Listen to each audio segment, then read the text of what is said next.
Welcome to the Zoravar classes. और इस video में हम लोग बाकी के जो क्वेश्चंस आंसर हैं उनको भी देखेंगे। एंड लास्ट वीडियो में आप लोगों को बहुत सारे डाउट्स थे एंड कुछ डाउट्स आपके टेलीग्राम से आए हैं, तो वहां से भी डाउट्स जो हैं उनको भी हम लोग कंफर्म करने वाले हैं। ठीक है, तो उस वीडियो के डाउट को भी हम लोग देखने वाले हैं। चलिए स्टार्ट करते हैं सेशन को और देखते हैं कि क्या क्या क्वेश्चंस हैं।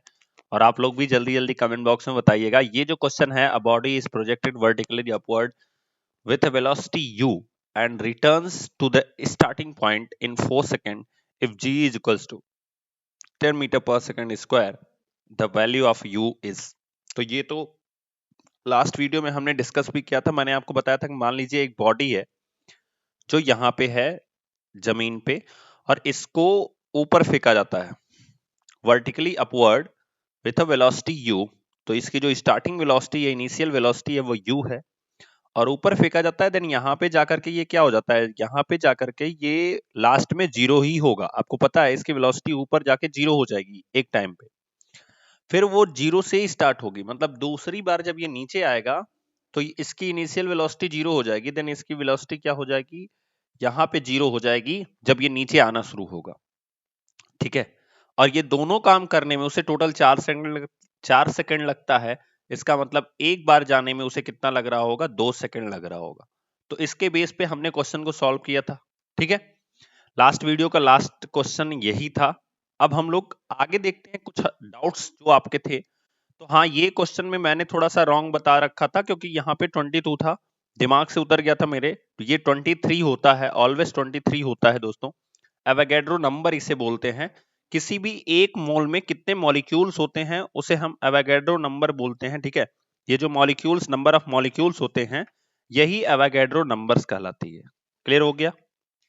ठीक है, तो एक मोल में कितने मॉलिक्यूल्स हो जाएंगे आपके 6.022 इंटू 10 टू द पावर 23। कितने मॉलिक्यूल्स हो जाएंगे, 6.022 into 10 to the power 23। So answer हो जाएगा इसका 6.022 इंटू 10 टू द पावर 23। अच्छा, कुछ लोगों की ये भी शिकायत थी कि सर जो क्वेश्चन है वो केवल इंग्लिश में है, तो इसलिए मैंने अभी हिंदी भी कर दिया है।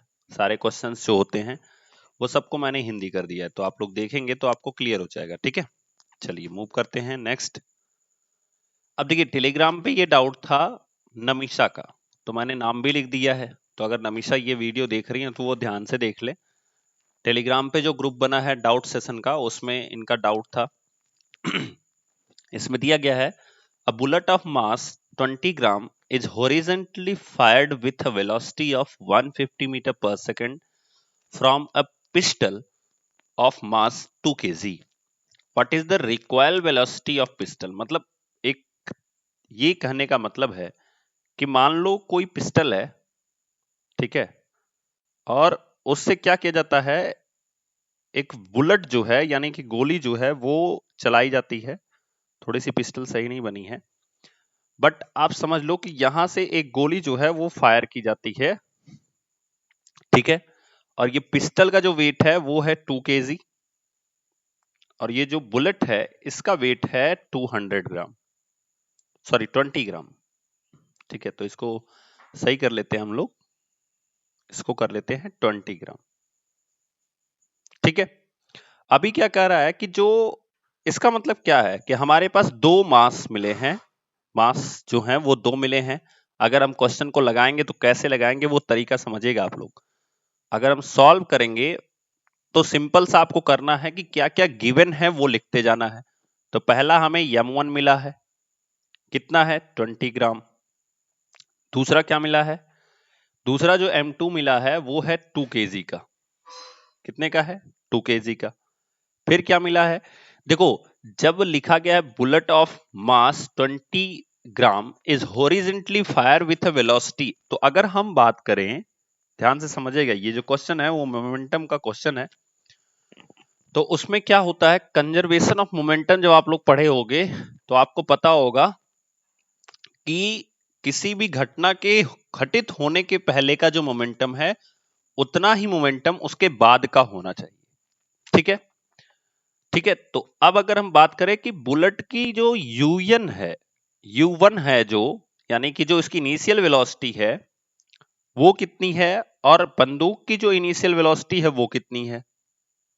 ठीक है, तो आपको पता चलेगा कि जो दोनों की जो वेलोसिटी है शुरू की वो 0 है। क्यों? क्योंकि शुरू में तो बंदूक भी वैसे ही की वैसे पड़ी है और बुलेट भी वैसे की ही वैसे पड़ी है। आप कहोगे सर नहीं, बुलेट तो 150 मीटर पर सेकंड के स्पीड से निकल रही है।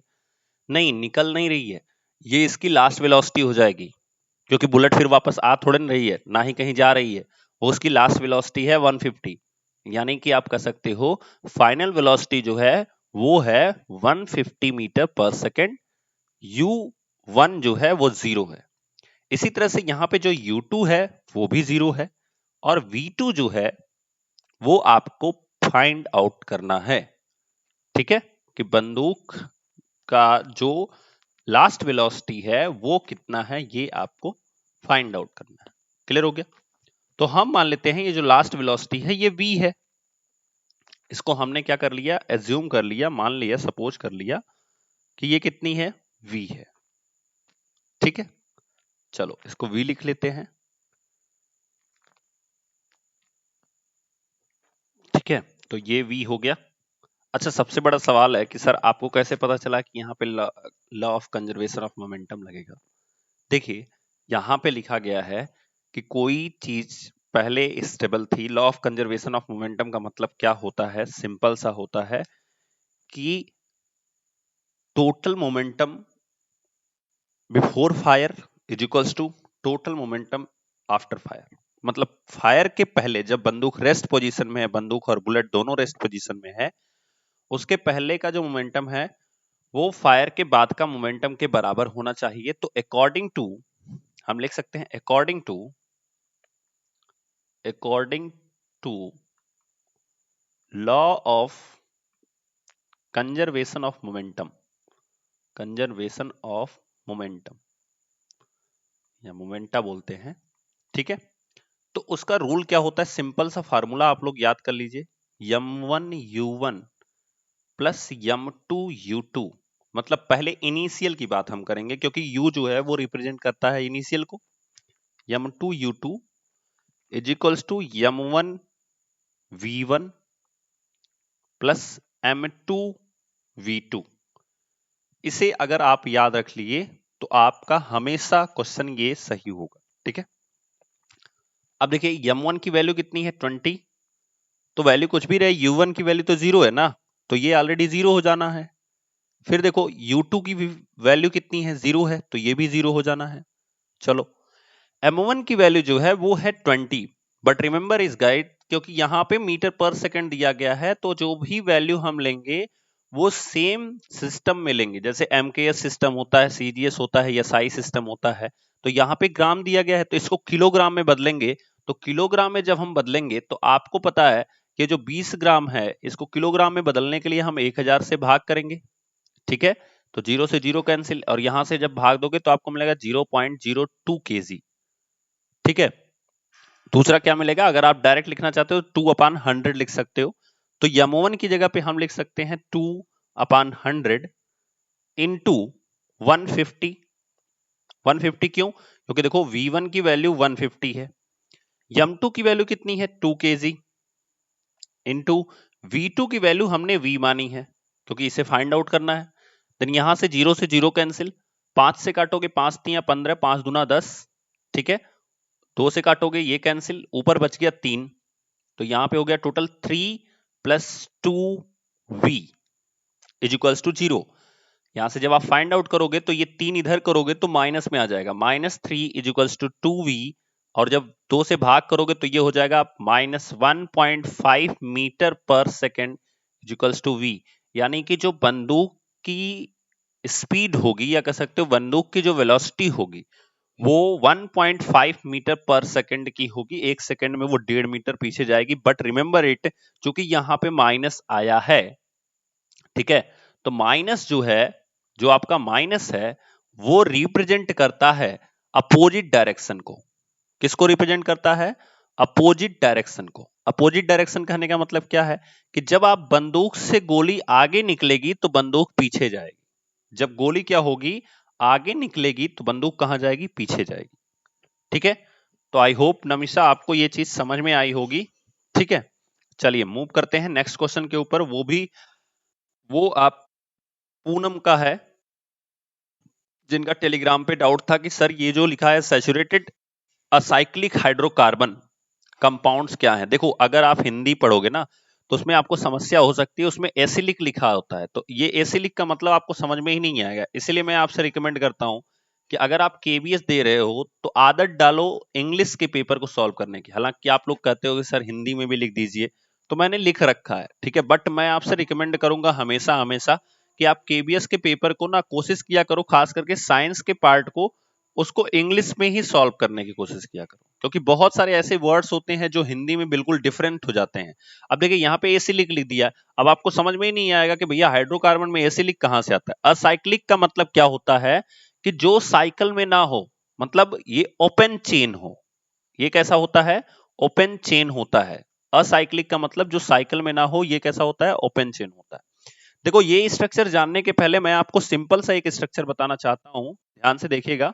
ठीक है, कि हाइड्रोकार्बन जो होता है, जो आपका हाइड्रोकार्बन होता है, हाइड्रोकार्बन जो होता है वो दो पार्ट में डिवाइड होता है। एक होता है एरोफेटिक, एक होता है एरोमेटिक।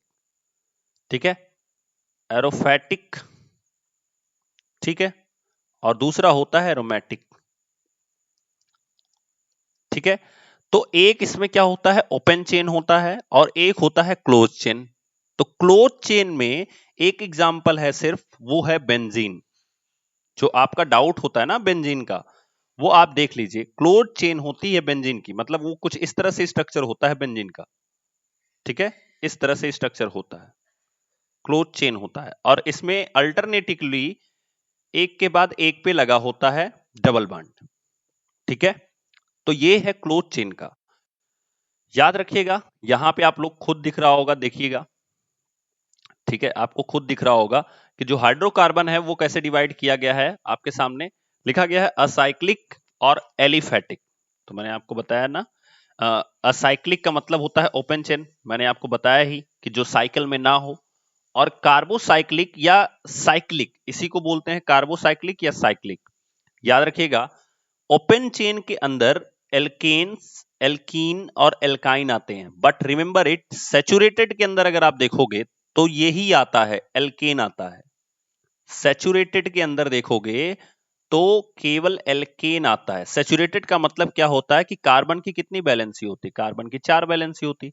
चारों बैलेंसी को फिल कौन करता है? तो उसे बोलते हैं सैचुरेटेड।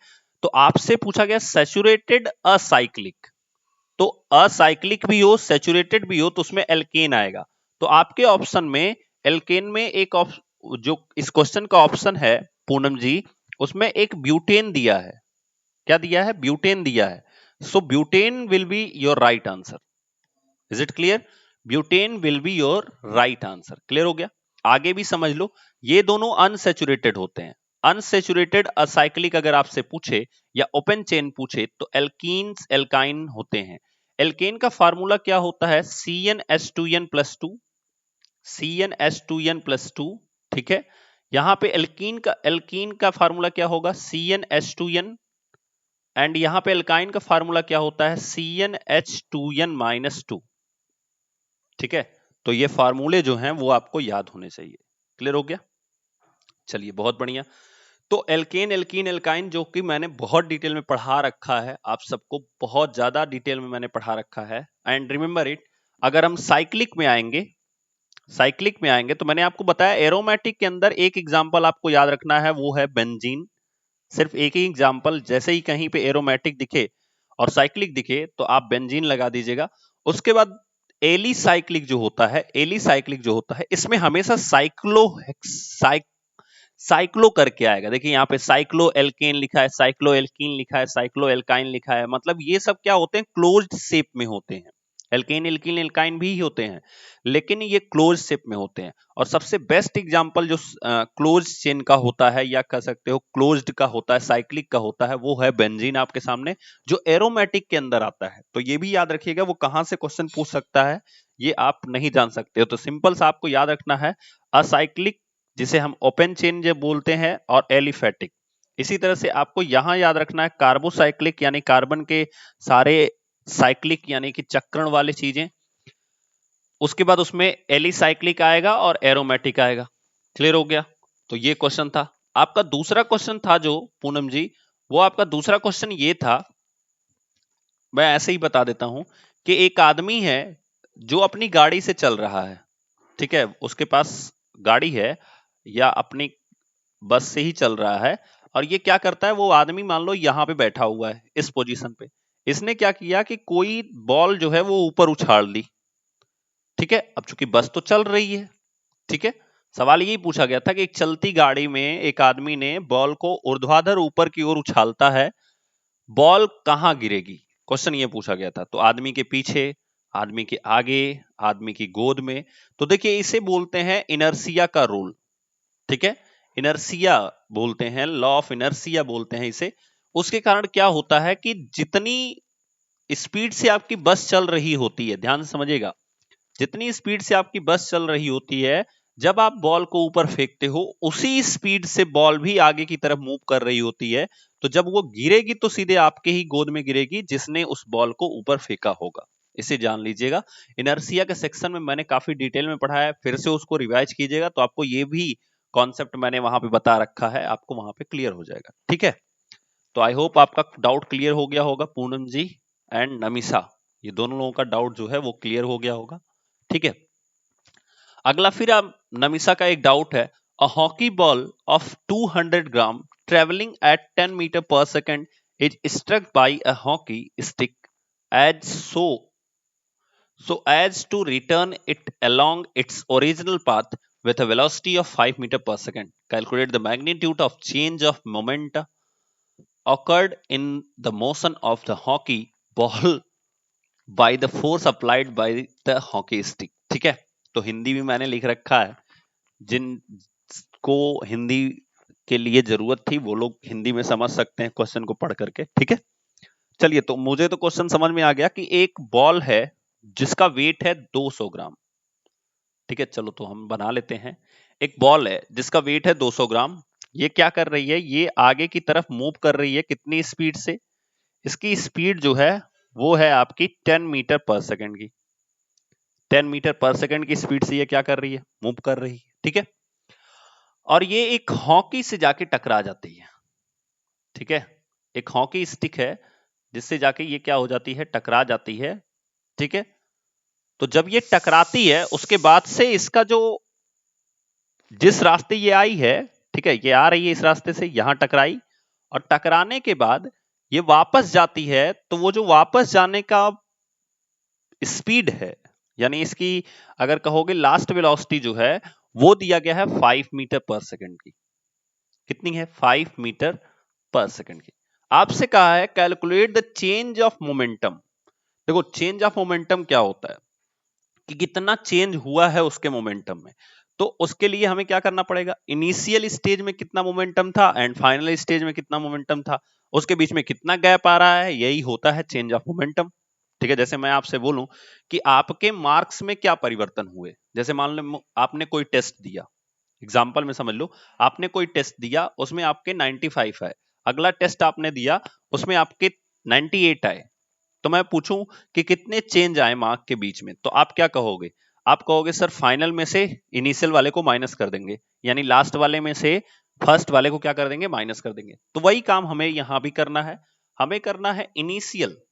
अगर हम इनिशियल मोमेंटम देखेंगे, इनिशियल मोमेंटम देखेंगे या इनिशियल स्टेज में देखेंगे, तो उस केस में जो मोमेंटम होगा, यानी कि जो यम होगा, अगर हम यम 1 ले लेते हैं, ठीक है, सॉरी, मोमेंटम को पी से हम रिप्रेजेंट करते हैं, तो जो हमारा P1 है, ठीक है, पहले स्टेज का जो मोमेंटम है वो हो जाएगा m1 इंटू u1।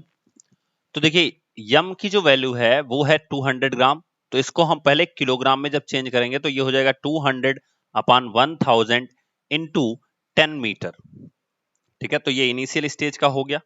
इसी तरह से अगर हम फाइनल स्टेज की बात करें, यानी सेकंड केस की बात करें, तो फाइनल स्टेज में आपका जो मोमेंटम होगा P2, उसमें भी आपका जो वेट है वो 200 अपॉन 1000 ही होगा, बट यहां पे 5 होगा। क्लियर हो गया? अब देखिए यहां पे क्या है, P1 की वैल्यू कितनी आएगी, तो देखिए इस जीरो से ये जीरो कैंसिल, बाकी दो जीरो से ये दोनों कैंसिल, बचा क्या 2। तो यहां पे हम लिख लेते हैं 2 किलोग्राम मीटर पर सेकेंड। ठीक है, 2 किलोग्राम मीटर पर सेकेंड।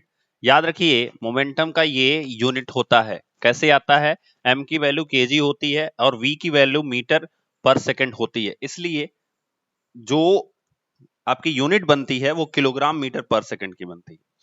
नेक्स्ट की बात करें तो ये दोनों से ये दोनों कैंसिल, 2 जीरो से 2 जीरो कैंसिल, 5 से काटोगे 5 दूना कैंसिल। ठीक है, अभी यहां पे क्या करोगे, आप जब देखोगे तो 2 से काटोगे 2 को, ठीक है, तो 2 एकम 2, बट रिमेंबर इट गाइज ये अपोजिट डायरेक्शन में जा रहा है, तो v की वैल्यू हम माइनस में लेंगे। देखो v जो है वो अपोजिट डायरेक्शन में जा रहा है, यहां पे देखिएगा ध्यान से, ये अपोजिट डायरेक्शन में जा रहा है, इसलिए इसकी वैल्यू जो होगी वो माइनस में होगी। ठीक है, हमें क्या करना है, magnitude of change of momentum occurred करना है, बट रिमेंबर इट ये जो बॉल है वो अपने पाथ पे जा तो रही है लेकिन ये अपोजिट डायरेक्शन में जा रही है, इसलिए ये जो वैल्यू आएगी वो माइनस में आएगी, -1 kg मीटर पर सेकेंड। माइनस क्यों आएगी, क्योंकि इसको हम माइनस में लेंगे, जो 5 की वैल्यू है वो माइनस में ली जाएगी क्योंकि अपोजिट डायरेक्शन में जा रही है। क्लियर हो गया। अब अगर हम पता करेंगे चेंज ऑफ मोमेंटम, ठीक है, चेंज ऑफ मोमेंटम,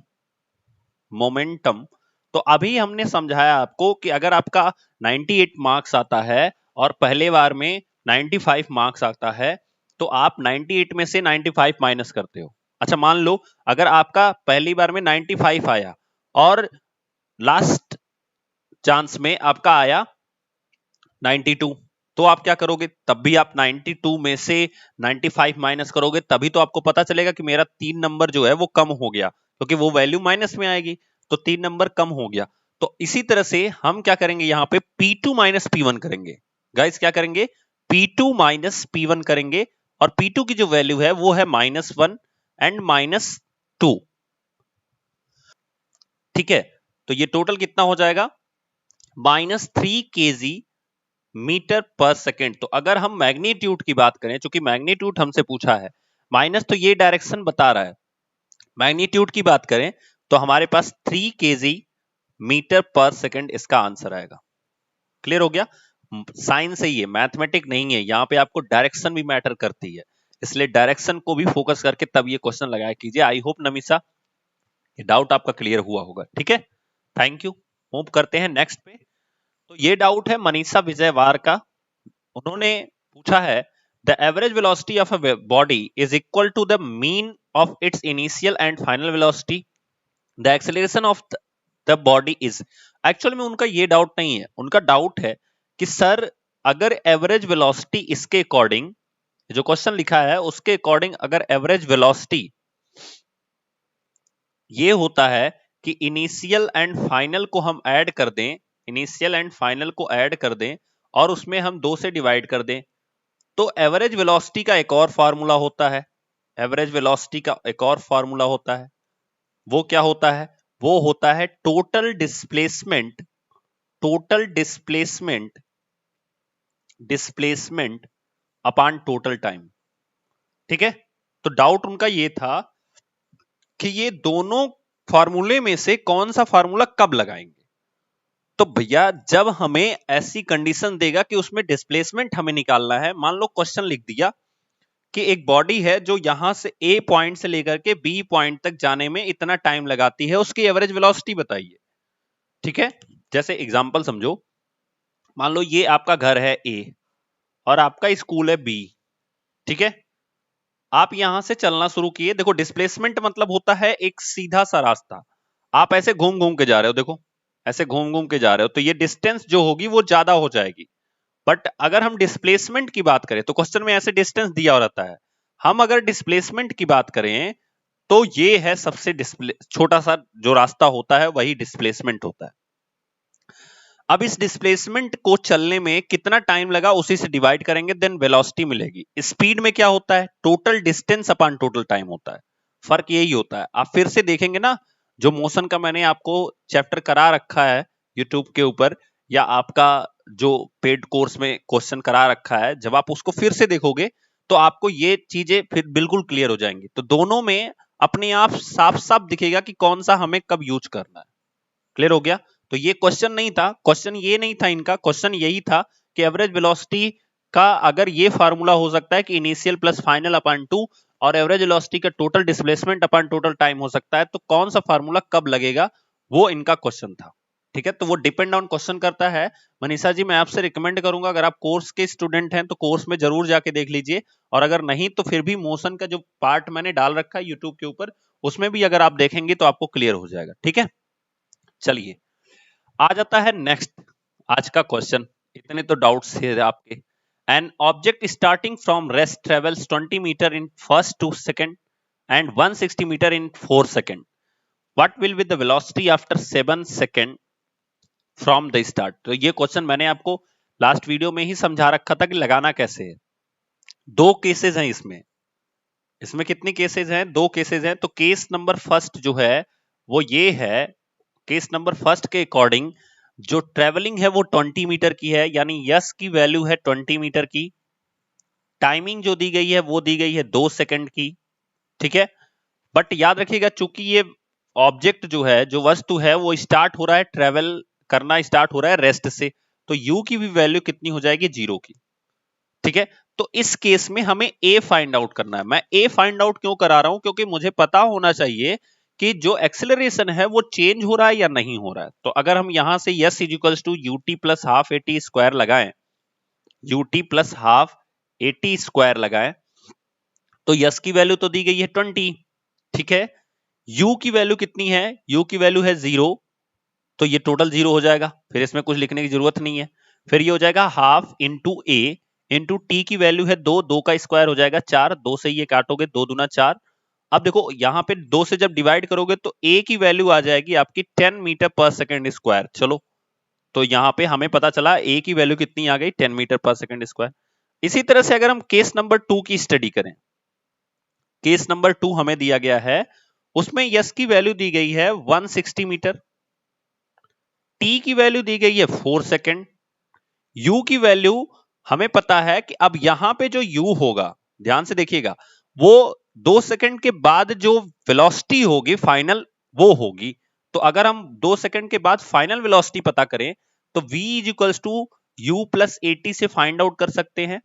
v हमें फाइंड आउट करना है, u की वैल्यू 0 है, a की वैल्यू 10 है, t की वैल्यू 2 है, तो ये हो जाएगी 20 मीटर पर सेकंड। ठीक है, तो जो u होगा इस केस के लिए, देखो ध्यान से समझो मैं क्या समझा रहा हूं, कि मान लीजिए आपके सामने एक बॉडी है जो ए से चलना स्टार्ट करती है और बी तक पहुंची, तो इनके बीच में जो डिस्टेंस है वो 20 मीटर की है। ठीक है, और ये 20 मीटर वो 2 सेकंड में ट्रेवल करती है। तो यहां से तो वो 0 की स्पीड से तैयार हुई थी। अब जब यहां पे पहुंची है तो इस पॉइंट से लेकर के आगे वाले एक पॉइंट सी तक की जो डिस्टेंस है वो है 160 मीटर। ध्यान से समझिएगा, 160 मीटर है, और इस डिस्टेंस को 4 सेकंड में ट्रेवल करती है। तो जो उस बॉडी की, यानी कोई कार है, मान लो एक कार है, ठीक है, तो ये कार जब बी पे पहुंचेगी तो इस केस में इसकी फाइनल वेलोसिटी यहां पे होगी। लेकिन इस केस की बात करोगे तो चूंकि इसकी स्टार्टिंग वेलोसिटी हम यहां से ले रहे हैं ना, यहां से ले रहे हैं, इसलिए जो इसकी फाइनल वेलोसिटी होगी वही इसकी स्टार्टिंग वेलोसिटी होगी। ठीक है, जो 20 मीटर की फाइनल वेलोसिटी होगी वही 160 मीटर की स्टार्टिंग वेलोसिटी होगी, यानी इनिशियल वेलोसिटी होगी। ठीक है, तो इस केस में जो हमारी फाइनल वेलोसिटी आई है वो आई है 20 मीटर, यानी इसकी इनिशियल वेलोसिटी जो हो जाएगी वो हो जाएगी 20 मीटर पर सेकंड की। अब हमें यहां से भी ए ही फाइंड आउट करना है। तो यस की वैल्यू हो गई 160, यू की वैल्यू हो गई 20 इंटू 4। 20 इंटू 4 क्यों? क्योंकि दिया गया है यू की value, into sorry plus half A into T का स्क्वायर कितना हो जाएगा? 16, 2 से काट दोगे ये हो जाएगा 8। ठीक है, अच्छा 20 चौको 80, 80 घटा दोगे तो कितना हो जाएगा? बचेगा 80 बराबर 8a। तो a की वैल्यू कितनी हो जाएगी? 10 मीटर पर second square. Just for check कि हमारा जो एक्सेलरेशन है वो चेंज नहीं हो रहा है, तो आप कह सकते हो there is an uniform acceleration, there is a uniform acceleration, uniform acceleration, जिसकी वजह से हम ये कह सकते हैं, ठीक है, हम ये कह सकते हैं कि 7 सेकंड के बाद की हमें स्पीड पता करनी है। ठीक है, 7 सेकंड बाद की हमें स्पीड पता करनी है। तो आपके पास सिंपल है, v की वैल्यू आपको पता करनी है, u की वैल्यू आपको पता है, बॉडी स्टार्ट हो रही थी रेस्ट से, a की वैल्यू आपको पता है 10 है, t की वैल्यू आपको पता है 7 है। तो v इजिकल्स टू क्या हो जाएगा, u plus 80, v is equals to u की वैल्यू हो जाएगी 0, a की वैल्यू हो गई 10, t की वैल्यू हो गई 7, देन आंसर हो गया 70 मीटर पर सेकंड। तो जिसका जिसका answer 70 metre per second comment box में था वो सब लोग सही है, 70 मीटर पर सेकंड इसका आंसर होगा। क्लियर, मूव करते हैं नेक्स्ट क्वेश्चन पे।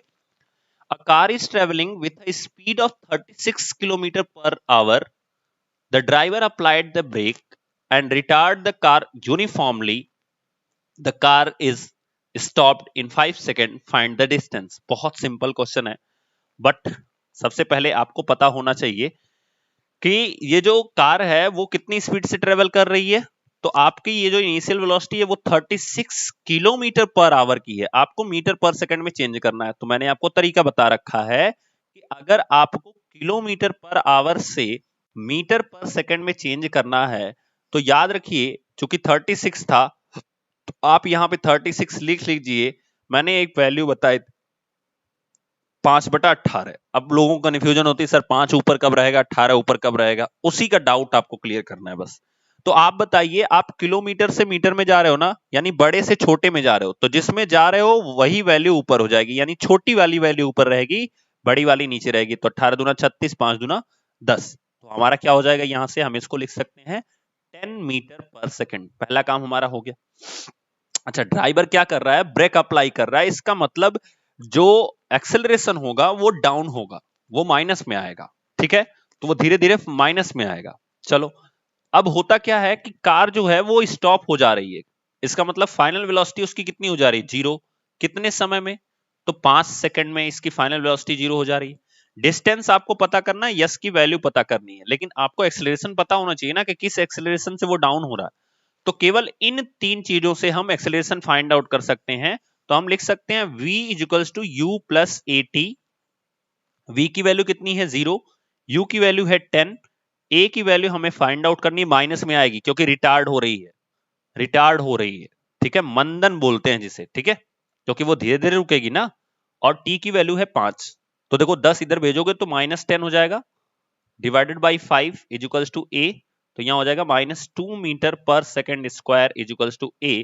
तो ये होगा answer, -2 metre per second square. a की वैल्यू हो गई -2 मीटर पर सेकंड स्क्वायर। आपको फाइंड आउट करना है यस, तो यस इजिकल्स टू क्या होता है, ut plus half A T square. s की वैल्यू हमें नहीं पता है, u की वैल्यू कितना है, 10 है, t की वैल्यू कितनी है, 5 है, प्लस हाफ इंटू a की वैल्यू है -2 और t की वैल्यू है 5, तो 5 का स्क्वायर करेंगे। ठीक है, अभी देखो ये हो जाएगा 10 बचे 50, प्लस ये 2 से 2 कैंसिल, बट ये माइनस रहेगा ही, और यहां पे हो जाएगा -25। 50 में से 25 घटा दोगे तो आपके पास कितना बचेगा, 25 metre. Then your answer will be 25 metre.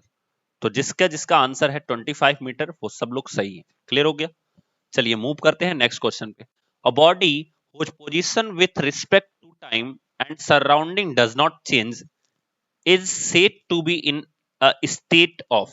एक बॉडी है जिसकी पोजीशन जो है वो समय के साथ नहीं बदलती है।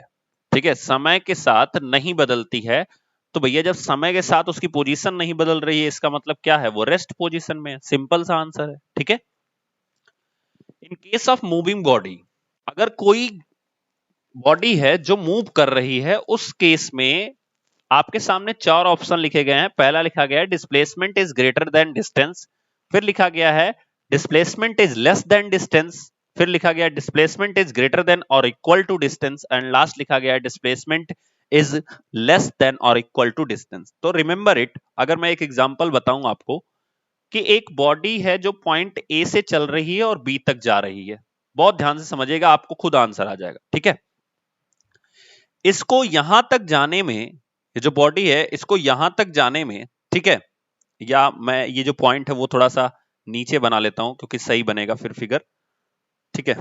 तो ये जो दूसरा पॉइंट है उसको हम लोग नीचे कर लेते हैं। चलो, तो देखिए एक पॉइंट ए है और एक पॉइंट बी है। ये पॉइंट ए है और ये पॉइंट क्या है, बी है। इस ए से बी तक जाने में, ए से बी तक जाने में इस जो बॉडी है वो डिस्टेंस कैसे कवर कर रही है, मैं आपको बता रहा हूं। वो डिस्टेंस कवर कर रही है कुछ इस तरह से, ए से बी तक जाने में वो पहले क्या कर रही है, वो जो बॉडी है या आप ही हो, मान लो आप ए से चले तो आप पहले जा रहे हो, पहले आप चले हो कितने किलोमीटर, 6 किलोमीटर या 8 किलोमीटर आप चले हो और एक पॉइंट पे पहुंचे हो जिसका नाम ओ है। अब यहां से आप दाएं घूम के फिर बी पर गए हो, ठीक है, दाएं घूम के आप बी पे गए हो, तो ए से ओ के बीच की जो डिस्टेंस है वो 8 किलोमीटर की आपने ले लिया, और ओ से लेके बी तक की जो डिस्टेंस है, डिस्टेंस वर्ड यूज कर रहा हूं, रिमेंबर इट, डिस्टेंस जो है वो 6 किलोमीटर हमने ले लिया। क्लियर हो गया। अब अगर मैं पूछूं कि पॉइंट ए से लेकर के बी तक कितना डिस्प्लेसमेंट है, डिस्प्लेसमेंट मतलब shortest distance between two points, ठीक है, shorted distance between two point, तो याद रखिएगा शॉर्टेस्ट डिस्टेंस ये हो जाएगा, सबसे छोटी डिस्टेंस। अब आपको दिख रहा होगा ये एक राइट एंगल ट्राइंगल है, यहां पे 8 है, यहां पे 6 है, तो यहां पे ऑब्वियस सी बात है 10 ही आने वाला है।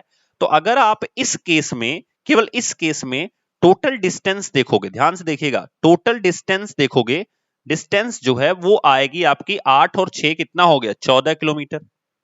बट अगर डिस्प्लेसमेंट देखोगे, ठीक है, डिस्प्लेसमेंट देखोगे तो इस केस में आपका डिस्प्लेसमेंट आ गया है 10 किलोमीटर। तो आप कह सकते हो distance, distance is greater then displacement, displacement, but remember it, हमने इसका मतलब जहां पे डिस्टेंस जो है वो ग्रेट है, डिस्टेंस बड़ी है, वही हमारा ऑप्शन सही होगा। तो एक हमारा यहां पे दिया है distance is greater then displacement, दूसरा यहां पे दिया है distance is greater then displacement, but आपके साथ साथ वहां पे इक्वल भी दिया है, तो इक्वल का केस भी समझ लो। तो ये केस नंबर फर्स्ट हो गया आपका। अगर मान लो कोई बॉडी डायरेक्ट ए से बी तक जा रही हो, ए से बी तक जा रही हो, तो उसकी डिस्टेंस भी यही होगी। अगर ये 5 किलोमीटर की डिस्टेंस है इसके बीच में, तो अगर हम बात करें इस केस में तो डिस्टेंस भी, डिस्टेंस जो होगी वो भी कितनी होगी, 5 किलोमीटर, और डिस्प्लेसमेंट जो होगा वो भी कितना होगा, 5 किलोमीटर का ही होगा। डिस्प्लेसमेंट जो होगा वो भी कितना होगा, 5 किलोमीटर का ही होगा। यानी इसी दोनों केस के अकॉर्डिंग, इन दोनों केस के ही अकॉर्डिंग जो है वो हमारा डिस्प्लेसमेंट एंड डिस्टेंस जो होगा वो इक्वल हो जाएगा। Distance is equal to displacement, ठीक है। और इसी वजह से अगर हम देखेंगे तो सबसे बेस्ट ऑप्शन हमारा क्या होगा, डिस्प्लेसमेंट इज लेस देन और इक्वल टू डिस्टेंस, मतलब displacement neighbour, neighbour ever is greater than distance. कभी भी डिस्प्लेसमेंट जो होगा वो डिस्टेंस से बड़ा नहीं हो सकता है, ये भी आप याद रख लीजिए, नोट कर लीजिए। तो आई होप आपको ये समझ में आया होगा। नेक्स्ट क्वेश्चन आपसे पूछा गया है, for motion on a straight path the constant acceleration, the ratio of magnitude of displacement and distance covered. तो ये तो बहुत आसान है, लास्ट वाले क्वेश्चन की तरह है, देखो बहुत सिंपल है। यहाँ पे क्या लिखा गया है, डिस्टेंस, हमारा ऑप्शन कौन सा मिला है हमें, डिस्प्लेसमेंट और डिस्टेंस में ये मिला है। तो हम इसको क्या लिख सकते हैं, देखिएगा ध्यान से, हम लिख सकते हैं displacement, displacement is less than और इक्वल टू डिस्टेंस, ठीक है। तो अगर हम इन दोनों का रेशियो निकालेंगे तो क्या आ जाएगा, आपसे किसका रेशियो पूछा गया है, ratio of magnitude of displacement and distance. तो इस डिस्टेंस को इधर कर दो, तो यहां पे हो जाएगा डिस्प्लेसमेंट, अगर ये रिलेशन याद होगा तभी ये बता पाओगे, बहुत अच्छे लेवल के ये क्वेश्चन है, अपॉन डिस्टेंस, डिस्टेंस, ठीक है, इज ग्रेटर देन और equal to, sorry is less than और इक्वल टू 1। तो हमारा सिंपल सा आंसर होगा इज लेस देन और इक्वल टू 1। क्लियर हो गया? चलिए, what is the Newton's first law? Newton का जो पहला नियम है उसे क्या कहा जाता है? तो उसे बोला जाता है, न्यूटन का जो पहला नियम है वो कहा जाता है कि अगर कोई बॉडी रेस्ट में है तो वो रेस्ट में रहेगी, यानी अगर कोई वस्तु विरामावस्था में है तो वो विरामावस्था में रहेगी, यदि कोई वस्तु गतिमान अवस्था में है तो वो गतिमान अवस्था में रहेगी। कब तक? जब तक कि उस पर कोई बाह्य बल ना लगाया जाए। इसका मतलब इसे ही हम बोलते हैं लॉ ऑफ इनर्शिया। अच्छे से पढ़ लीजिए, मैंने पढ़ाया हुआ है, ठीक है। नेक्स्ट है क्वेश्चन, अब थोड़ा जल्दी जल्दी क्वेश्चन है, और देखो इसकी हिंदी लिखने की कोई जरूरत नहीं थी, बहुत सिंपल सिंपल से क्वेश्चन है। न्यूट्रिशन नीड, न्यूट्रिशन की जरूरत क्यों होती है हमारी बॉडी को? तो एनर्जी रिक्वायरमेंट के लिए, ग्रोथ एंड डेवलपमेंट के लिए, डेली रिक्वायरमेंट एक्टिविटी के लिए, ऑल ऑफ द अबव। तो सबसे आसान सा सवाल है ये। टाइप ऑफ न्यूट्रिशन, कितने तरह के न्यूट्रिशन होते हैं? तो प्रॉपर न्यूट्रिशन, बिल्कुल प्रॉपर न्यूट्रिशन का मतलब होता है, जैसे आप लोग बोलते हो ना कुपोषण सुपोषण, तो प्रॉपर न्यूट्रिशन का मतलब होता है सुपोषण, अंडर न्यूट्रिशन का मतलब होता है कुपोषण, और माल न्यूट्रिशन का मतलब होता है उन दोनों के बीच का, मतलब ज्यादा ना सुपोषित है ना ही ज्यादा कुपोषित है। तो इसका मतलब तीनों का तीनों हो जाएगा, ये भी हो जाएगा all of the above. Photosynthesis required, photosynthesis किस किस चीज के लिए रिक्वायरमेंट करता है? फोटोसिंथेसिस करने के लिए हमें क्लोरोफिल चाहिए, वेरी गुड, सही बात है। कार्बन डाइऑक्साइड चाहिए, बिल्कुल सही बात है। वाटर चाहिए, बिल्कुल सही बात है। तो हमें सबका सब चाहिए, ठीक है। याद रखिए, वाटर जो होता है, मान लीजिए एक पौधा है, ठीक है, इसकी जड़ें हैं ये, और इस तरह से इसकी टहनियां हैं, और यहां से एक पत्ती लगी हुई है, तो फोटोसिंथेसिस तो यहां से होगा। क्लोरोफिल जो होता है स्टोमेटा, यानी एक छेद होता है, वहां से ऑक्सीजन को ऑब्जर्व किया जाता है। अब ये जो पानी है, भाई पानी की जरूरत यहां पे लिखी गई है ना, रिक्वायर्ड फोटोसिंथेसिस रिक्वायर्ड वाटर, तो वाटर कहां से जाएगा? वाटर जाएगा जड़ों से, जड़ों से जाएगा। तो पानी जो है वो जड़ों से निकल करके फिर पत्ती में पहुंचता है खाने बनाने के लिए। तो ये जो पानी का यहां पे जाना है, इसको ले कौन जाता है? सवाल ये है, इसको ले कौन जाता है? तो मैंने आपको बताया है, अगर आपको याद रखना है जल, तो जल से याद रखिएगा जाइलम, जाइलम, इसका भी नाम जाइलम है। अगर आपसे कहा जाए कि खाना बनने के बाद पत्ती से, जब खाना बन जाता है पत्ती के अंदर, तो ये पौधे के हर भाग तक पहुंचाने का काम कौन करता है? तो याद रखिएगा, खाना जब बन जाता है, यानी फूड जब आपका तैयार हो जाता है, तो उसको पहुंचाने का काम करता है फ्लोएम। कौन काम करता है? फ्लोएम काम करता है। तो यहां पे याद रखिएगा, फ से फूड, फ से फ्लोएम, ज से जल, ज से जाइलम। ये भी क्वेश्चन आपके बहुत इंपॉर्टेंट हैं जो पूछे जा सकते हैं। Chlorophyll is known as kitchen house of the plant. मैंने आपको बताया है, अगर आप देखोगे बायोलॉजी के सेक्शन में, तो जो फोटोसिंथेसिस का मैंने पार्ट करवाया है उसमें मैंने आपको करवाया, और पेड कोर्स में भी मैंने फोटोसिंथेसिस काफी अच्छे से करा रखी है, तो वहां पे भी आप देखोगे तो ये चीज मैंने आपको बता रखी है, ठीक है। Which element has found in chlorophyll? In chlorophyll होगा, रिमेंबर, बहुत अच्छा सवाल है। मैग्नीशियम जो होता है यही क्लोरोफिल के अंदर पाया जाता है, ठीक है। बहुत अच्छा सवाल है, ऐसे लेवल के क्वेश्चन आ जाएं तो बायोलॉजी में भी लोग गलत करके आए। चलिए नेक्स्ट क्वेश्चन है, कार्बन डाइऑक्साइड ऑब्जर्व्ड बाई, जो कार्बन डाइऑक्साइड होता है वो किसके द्वारा लिया जाता है? तो मैंने आपको बताया, रूट से हम कार्बन डाइऑक्साइड नहीं लेते हैं, रूट से हम क्या लेते हैं? वाटर एंड मिनरल्स लेते हैं। क्या लेते हैं? वाटर एंड मिनरल्स लेते हैं, ठीक है। सूट और स्टेम का काम क्या होता है? तो यहां से काम ज्यादा कुछ नहीं होता है, खाने के फ्लो में, पानी के फ्लो में ये हेल्प करते हैं, एक रास्ते की तरह यूज होते हैं। स्टोमेटा जो होता है वही कार्बन डाइऑक्साइड को एब्जॉर्ब ऑब्जर्व करता है। क्यों? क्योंकि स्टोमेटा को ही हम छेद छिद्र कहते हैं। ये जो पत्ती के अंदर मैंने आपको छिद्र बना के दिखाया है ना, इसी को स्टोमेटा बोलते हैं। इसी को क्या बोलते हैं? स्टोमेटा बोलते हैं। क्लियर हो गया? तो यही स्टोमेटा जो है वो कार्बन डाइऑक्साइड को ऑब्जर्व करता है। क्लियर हो गया? नेक्स्ट है, maximum photosynthesis has done by. तो ये क्वेश्चन तो आपको बताना है, बहुत अच्छा क्वेश्चन है, बहुत अच्छा क्वेश्चन है। आपको कमेंट बॉक्स में बताना है कि ये क्वेश्चन का आंसर क्या होगा। Water moves in plants through, तो ये तो मैंने बता रखा है, वाटर का मतलब होता है जल, जल से निकलता है जाइलम, तो आंसर हो गया हमारा xylem. Glucose is carried into plants, तो ग्लूकोज क्या है? ग्लूकोज जो है वो फूड है। भाई पत्तियां जो होती हैं फोटोसिंथेसिस के थ्रू क्या बनाती हैं? फूड, खाना, ग्लूकोज बनाती हैं। तो फूड को कौन कैरी करता है? फ्लोएम करता है। सिंपल सा आंसर होगा। Which hormone is responsible for plants growth? कौन सा हार्मोन होता है जो प्लांट के ग्रोथ के लिए रिस्पॉन्सिबल होता है? तो ऑक्सिन नाम का जो हार्मोन होता है ये प्लांट के ग्रो के लिए रिस्पॉन्सिबल होता है। कहां पाया जाता है देखिएगा ध्यान से। ये जो आप देखते हो जड़ें, ठीक है, या आप देखोगे तो ऊपर का जो एकदम कोने कोने का जो पार्ट होता है जहां से पौधा बढ़ रहा होता है, जहां से भी पौधे का विकास शुरू होता है या बढ़ रहा होता है, या जो जो एंडिंग पॉइंट होता है वहां वहां पे ऑक्सिन पाया जाता है।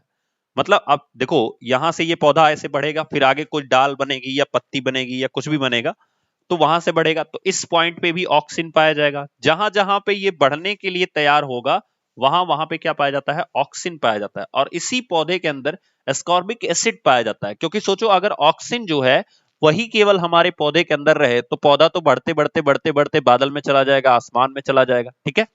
इसलिए इसकी ग्रोथ को कंट्रोल करने के लिए या कह सकते हो ऑक्सिन को अपोजिट करने के लिए एस्कॉर्बिक एसिड नाम का जो हार्मोन होता है वो रिस्पॉन्सिबल होता है ग्रोथ कंट्रोल करने में।